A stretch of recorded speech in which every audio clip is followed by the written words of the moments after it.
So we got a 5055D tractor. Got how many hours on it, roughly? 990. 990 hours. This is what year, roughly?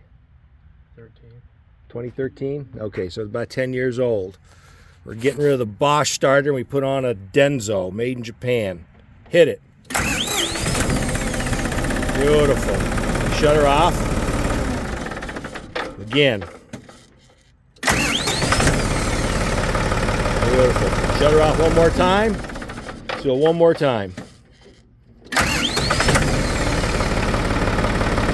You're the man, dude. Shut her off.